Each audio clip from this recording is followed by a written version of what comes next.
If you talk about the potential of the hospitality sector there, Maldives in total, basically, we are looking at over 65,000 beds in the hospitality sector alone.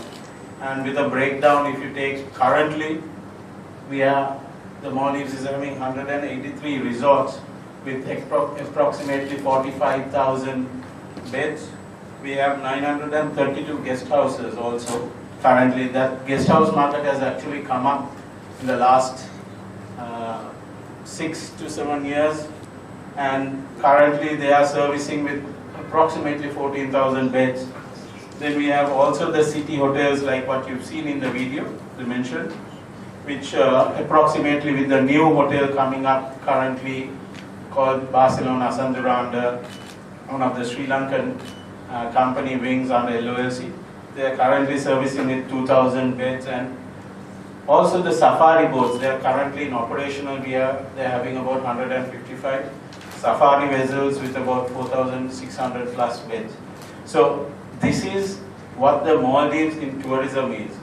And when we ventured out, or when we started this exhibition Hotel Asia in the year 2000, basically there was approximately 75 resorts, guest houses were none. City hotels were approximately about 250 to 300 rooms. When we talk about Sri Lanka and Maldives, there's a lot to talk about, but there's not enough time here. So I will try to make whatever I say very short, and during any question and answers time you ask me, I may be able to elaborate. Over the times, Sri Lanka and Maldives have forgotten each other. I think the Sri Lanka Maldives Business Council and a few organizations like Maldives Exhibition and Conference Services and Lanka Exhibition Services for keeping this the connect point. If they have not come and they are not doing what they are doing, I think we would have forgotten about each other. We have so much forgotten about each other that we even don't understand. Many of Sri Lankans do not even understand who the Maldivians are. Oftentimes, Maldivians are now viewed as people who are coming from a country of security concern. This is a problem. As the ambassador, as High Commissioner here, I am very worried about this. When we have a feeling when we come here to Sri Lanka that we are not welcome. But the work and the efforts of the SLMBC and MECS is to try to come together and work as if we were working during the 1950s and the 1960s when we did not see a difference between a Sri Lankan and a Maldivian. Today it is a problem.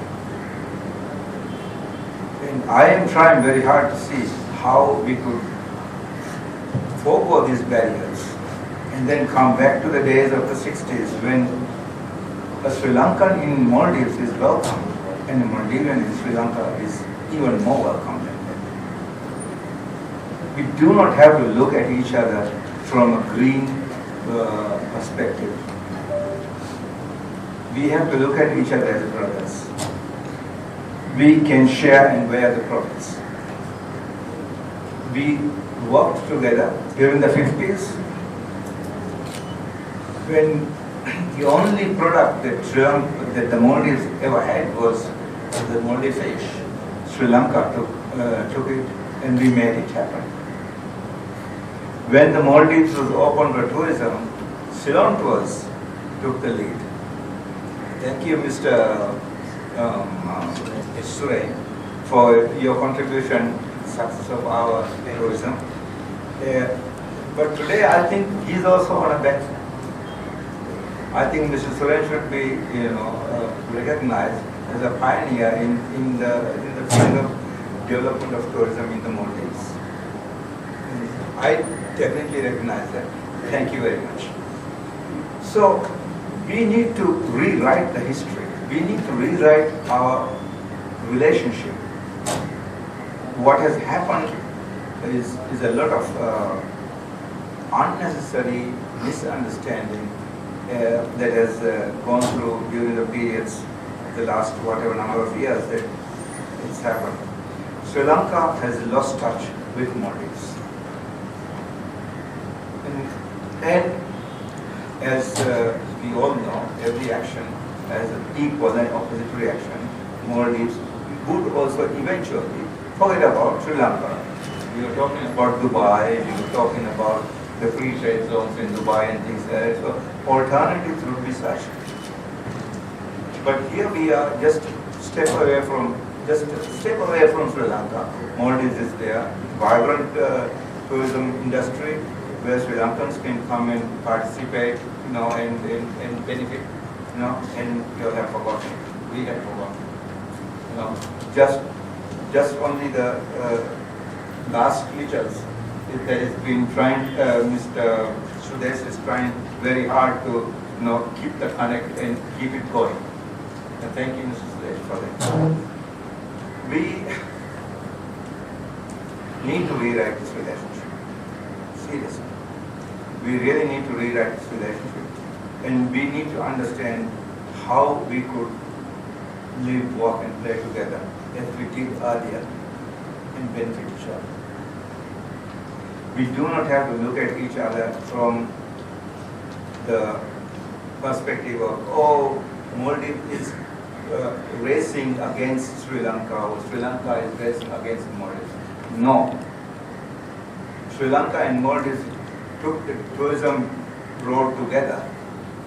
They took a break to sleep. The story of the hen, the turtle.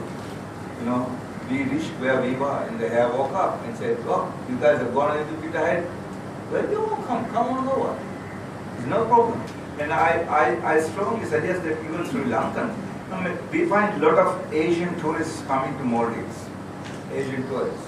There's a lot of low-cost tourism now available in the form of guest houses, and also other modern facilities are available. Why don't Sri Lankans look at Maldives also as a destination?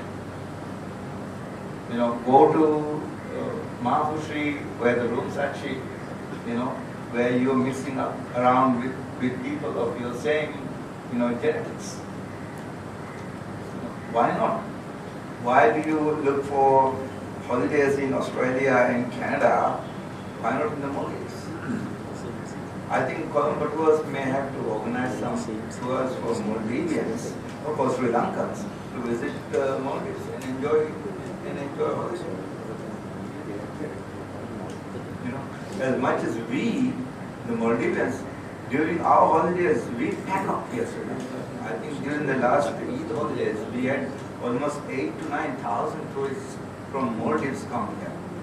And they were all over the place, in Morelia, in Kandy, in Vietnam, you name it, they were all over the place.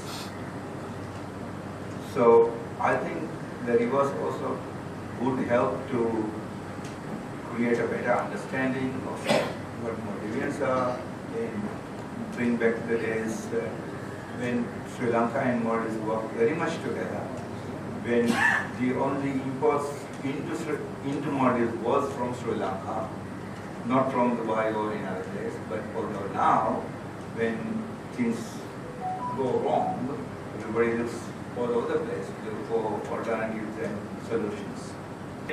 Business opportunities to here. So based on that, we are trying to develop our infrastructure, including our VOI zones as well. So when we look into Sri Lankan economy right now, very much positive side. So compare with the Maldives, when you look into our total square kilometers, we are not touching the relevant tourism target, but hopefully within the next 2 years' time, Sri Lanka will be able to reach the relevant tourism target as well. So we are very much ambitious target right now we are going. So average right now we are getting 200 tourists. But when you look into tourist income right now, and also our foreign remittance plus export income, average we are getting now 2.5 billion for an import to the country. So when you look into our imports performance, including including we have released the vehicle importation asset. With that we can see 1.6, 1.8 billion per month our import value is. So every month we can see more than 600 to 800 million foreign service we are doing. So that we can see that foreign reserve also building up. Right now we are at the level of 6.3 billion. Hopefully this year, end of this year, we will be able to reach 7.3 billion. So that is our primary objective. By 2028, our plan to also reach a 15 billion foreign reserve in Sri Lanka. At the rate of government is working, so hopefully we will be able to reach that target. Very much ambitious target, we are working on that. My name is Sudesh Mendis. I'm the president of Sri Lanka Maldives Business Council. Last year we participated for Hotel Asia exhibition in Maldives under the banner of Sri Lankan Pavilion. For this, EDB helped us and we got a 50% discount for all the SMEs. As a result, we were able to take 18 SMEs to Maldives, altogether 19 stalls. We got it from Hotel Asia exhibition. Altogether, for the delegation and all, 22 companies went to Maldives. Apparently, that was the biggest delegation and exhibition ever that we did from Sri Lanka. So actually we got a very good result from this exhibition. We were able to introduce a lot of innovative products, Sri Lankan products to Maldives, and everybody got inquiries, and most of them have done their shipments to Maldives. So that was a very successful event.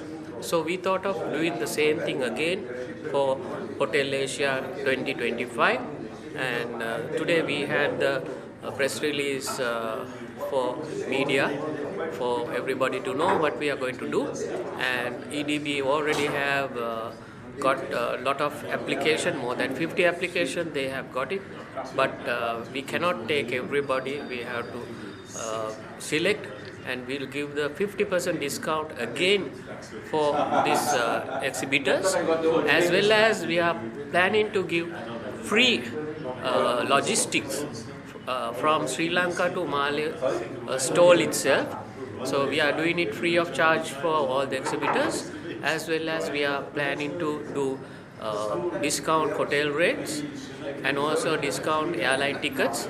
Last time also we did, and this time also we are planning to do.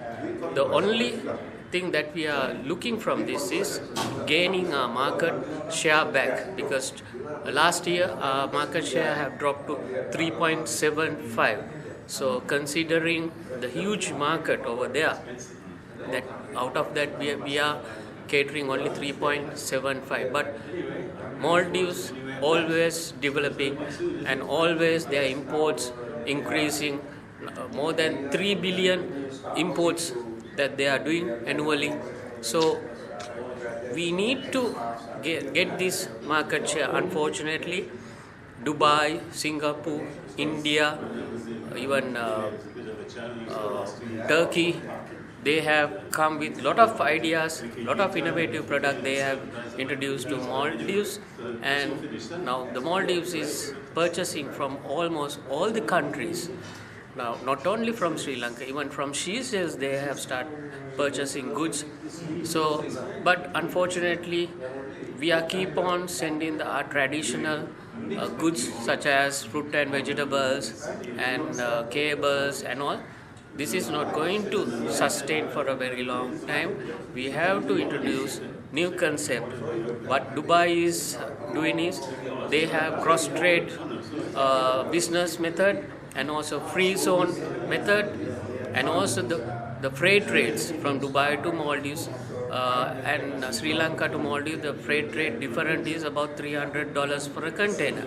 So these are that we'll have to seriously look into it, and if we do our homework properly, I think it's not difficult for us to get the market back. And also we have noticed that we should have wooden boat service from Sri Lanka to Mali, because from India per week they send about 16 wooden boats to Mali carrying food and vegetables, eggs, and also aggregates and lot of other items, even live animals. But Sri Lanka, we cannot compete with them because that vegetables and perishables that we have to send it by air freight, which is very costly. But still we are lucky. Some high-end resorts, they buy only from Sri Lanka because of the taste. Other than that, the normal Maldivian, they don't import our fruit and vegetables. So these are the things that we have to think twice. And if government come and discuss with us, we like to give our ideas and we like to help government to rethink. And also we have a very big barrier between these two countries because Sri Lanka have put Maldives as a security concerned country that we got to know very recently. So as a result, they were having an issue of taking visas to Sri Lanka. So under the visa issue, so now a lot of people don't come to Sri Lanka. They go to country like Dubai, Malaysia, Bangkok. So for those countries, they have free visa. They don't have any issues to go to those countries. But when they come to Sri Lanka, we have all the issues. So this also we'll have to think why Sri Lanka have put Maldives as a security concerned country.